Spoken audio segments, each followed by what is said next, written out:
Welcome back to On The Volley. Okay, we're back here at the Shamrock Irish Pub in the centre of Rome, just round the corner from the Colosseum, the pub of the gladiators. And we're here today to talk about our Celtic edition as normal. Okay, as you all know, we do Celtic, and I also follow and still, you know, being our ex-manager, love the guy, admire, respect him. So I just want to see how well he does in the Premier League.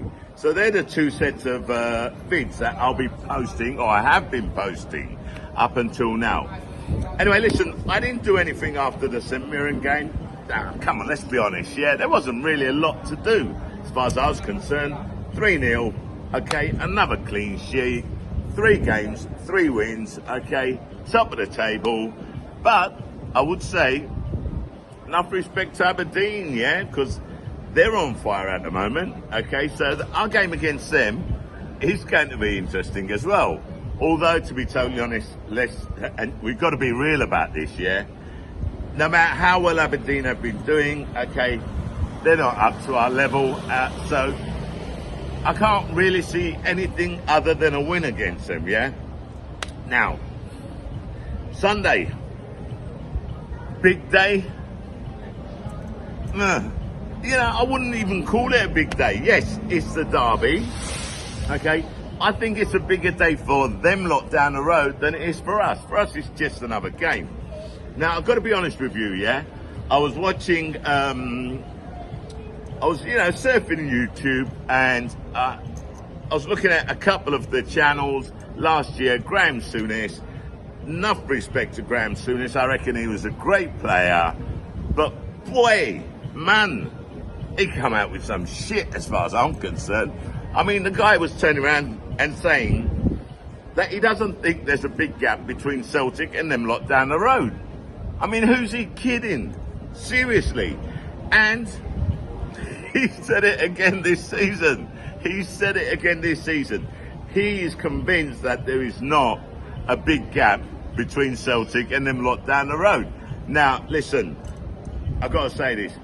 Souness, respect the guy, admire the guy, you know, he was out there, he'd done it, okay, but to turn around and basically say, oh, you know, you don't understand shit if you're not football, or if you hadn't played football, this is my interpretation of what he said, at a certain level, I think that's disrespectful to us fans who pay good money. Okay, well, not me, because I'm in Rome, yeah, so I don't really go to the games.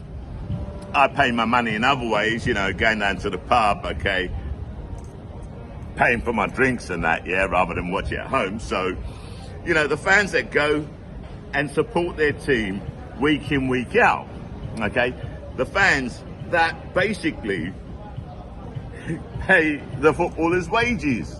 Do you know what I'm saying? Because without the fans, there is no football. So I thought that was a little bit disrespectful from Graham Souness. Now, he's entitled to his opinion, okay, but we're entitled to disagree with his opinion. There's a massive fucking gap between Celtic and them lot down the road, okay? We all know it, and I don't think you have to be a Celtic fan to know that. Currently, and, you know, I mean, if you look at it, 13 seasons, 12, okay, right, we won the league 12 times. Out of 13, how can you turn around and say that there isn't a massive gap, okay?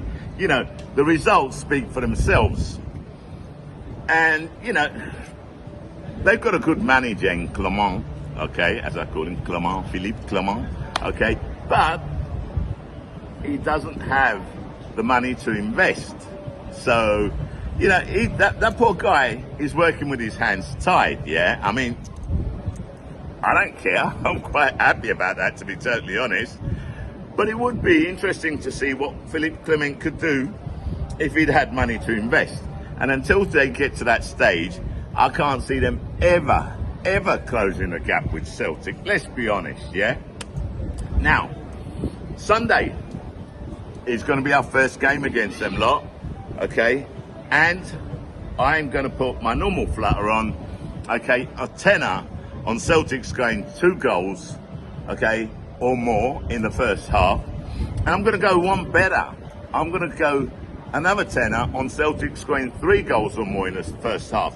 And I'm quite convinced about that, and I'm quite certain that we'll get the job done, even without Matt O'Reilly. Now, I'm gonna, diverge a second, yeah? Matt O'Reilly, as we all know, I've been saying it since January, okay, Matt O'Reilly's gonna go. I said it, okay, at the beginning of the season. I said, that is a banker. You could bet your house on it that Matt O'Reilly would go, and he has gone. He went to Brighton, okay, 25 million or more, okay. I think the sale will be worth up to 30 million, if I remember rightly. But boy, I feel so sorry for Matt, yeah, because he got flung into the first game. I think it was the last 10 minutes, okay, Carabao Cup round against Crawley Town. He gets a really, really hard tackle, comes in on him, and he's injured. And the poor boy's got to get surgery done on his ankle, yeah? So he's going to be out for a while. We're talking months, baby. We're talking months, yeah? So it's going to be quite a while before the Brighton fans get to see him in action. I wish Matt O'Reilly the best. I wish him a quick recovery, and I really hope he gets back up to the same level, okay, after his injury and his rehab. Anyway, seeing as we are on transfers at the moment, yeah, rumour has it that a 10 million euro bid was put in for Rio Hatate by an unnamed French League One side, and rightly so. Celtic told them to go fuck themselves. I mean, come on, 10 million. I mean, that is an insult, okay, for Rio Hatate. There's, now Rio has been told he's not going to be sold, okay. I'm really happy about that, but I do question it, yeah. Let's say they bid 25, 30 million for Rio Hatate. Would the result have been the same, okay? Or would Celtic have sold him? Now, luckily it's 10 million. It's easy to talk. It's easy to say, oh, no, Rio, we're not going to sell you. Because, I mean, that is lowball, man. That is a fucking insult to Rio, yeah? If I was Rio, I'd feel fucking insulted. And I know what I'd say to that French club as well. But anyway, that's just me, you know what I'm saying? Now, rumour has had it that, there have been numerous, bids in for Cameron Carter-Vickers as well, yeah, and even he's been told he's not getting sold, which is good, okay. But let's look at our incomings at the moment, yeah? Okay, let's concentrate on that. Alex Val, okay, Barcelona prodigy, has come in on loan. And let's not forget, yeah, we did buy Bernardo and Adamida, who was obviously both of them were on loan last season. So they are 2 signings. With the loan of Alex, that's 3. And plus the 2 keepers, Michael and Sinisalo. So, we've got 5 people in, okay? 5 new people in. And for me, the most important one was the goalkeeper. Because with Hart gone, we needed someone, who would come in, okay, and be at the level of Hart was. And I know Hart got a lot of grief on occasions, yeah.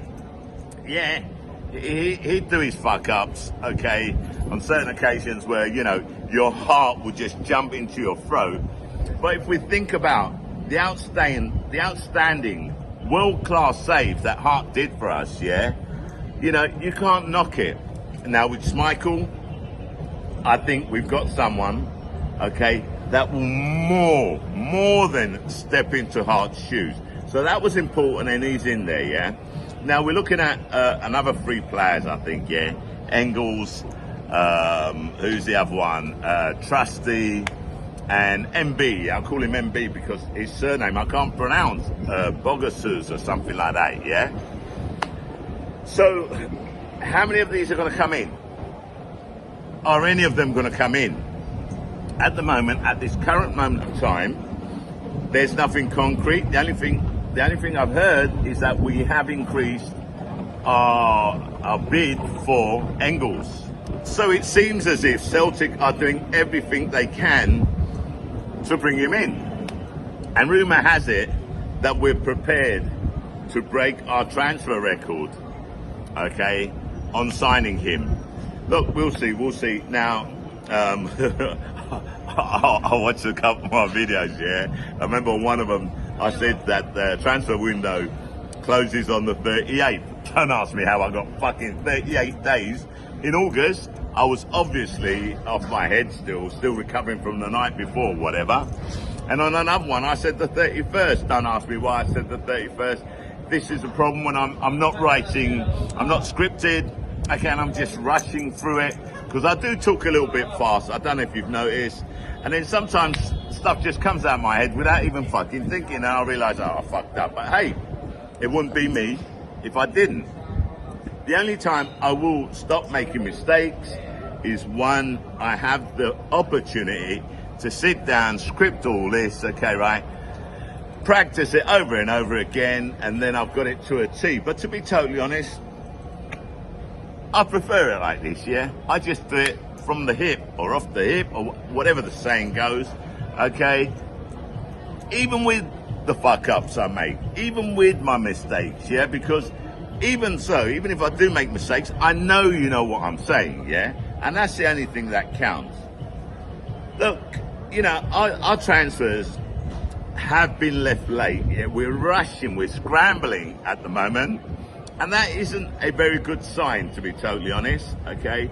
We should have been a lot more efficient, a lot more prepared, and we should have got our signings done before the start of the season. Let's be honest, yeah?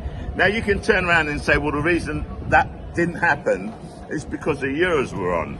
But to be totally honest, how many of the players that, you know, we're getting in were actually involved in the Euros? That's another thing. So I can understand the Premier League teams, yeah?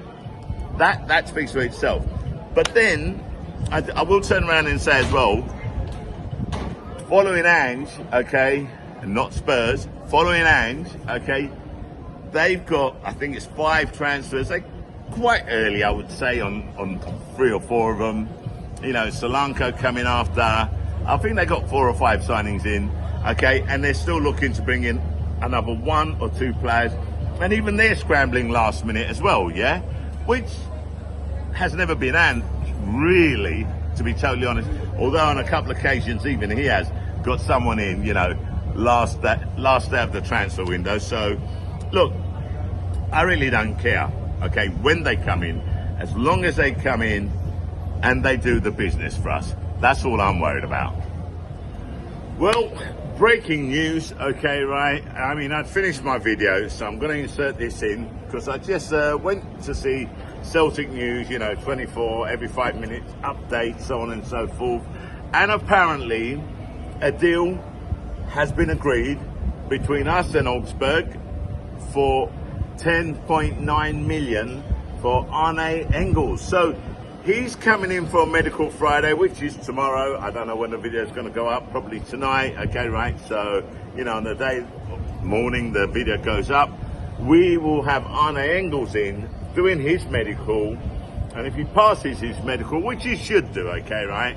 I mean, it's just basically, you know, it's a done deal, all right? Engel's going to come in, 10.9 million, okay? And you know what? Got to give it to the board, okay, right? Well done for going for him. I'm pretty sure that Brendan Rodgers was behind it. He was pushing for it. And, you know, all the signs were that they were going to break the bank for him. And, yo, they've done it. So let's hope that it's a great signing. I don't know much about Engels, to be totally honest, but I do trust, okay, our recruitment, you know, sector of Celtic, They haven't let us down up until now. So, well, that's great stuff. And that is the 6th signing that we've made, which isn't too bad. So you can't really slag the board off, I would say. Well, I wouldn't anyway. I don't know about anybody else. I can't talk for anybody else. But I think so far so good. Still fucked off about the fact that we didn't get Jota. No one's going to take that away from me. I think we missed out on a great opportunity there. But hey, it is what it is. And let's see if anyone else comes in. Now, I'm practically finished, yeah. I really don't have a lot more to say, but I do have one thing that I cannot let... I can't not talk about this. Jota is going to Rennes. I think it's 8 million euros, it's been told, I've heard, yeah, which is like 6 million... Hold on. 6 million pounds, yeah? Now, I don't know his wages. Okay, well, it was taking 192 grand, 200 grand. He had, yeah. I don't know what his wages is going to be at Rennes. But come on, please. You cannot tell me that we cannot compete with the wages that Rennes will be paying Jota. We sold a guy for 25 million. He's been resold for 6 million. Why the fuck did we not go back in for him? He's proven. He's played for us. We know what he can do. Why did we not go in for him? Why did we allow Rennes to come in? Okay, French League One Cup. Okay, you know, come in and take him. I don't understand that. Can somebody, okay, maybe somebody is more informed than I am. Maybe somebody knows, you know, why that happened. For me, I mean, it was a no-brainer. It was a no-brainer bringing Jota back to Celtic, especially at that price. But hey, what can I say? You know, I mean, I'm left speechless. I don't have a fucking clue. Hold on a sec. I don't have a fucking clue. Why? Okay, we let that slip past us. Seriously. Maybe one of you out there can tell me, okay, your opinion. Maybe somebody out there knows something more than I do. Me? I'm lost for words. Anyway, on to Sunday. I'm probably going to watch it at the Sham, yes. You know, I'll do a video. It's not going to be live, okay, right? But I'll do a video whilst I'm watching it, and then we'll just, I'll just get Keeper to load it up. So look out for that. Hopefully it'll go up Sunday night. I'm pretty sure it will. Keeper's a bit of a vampire, so I don't know what time of the morning it will go up, yeah. But it should go up on Sunday at some stage. Listen, that's it from me, Shah. I'm out.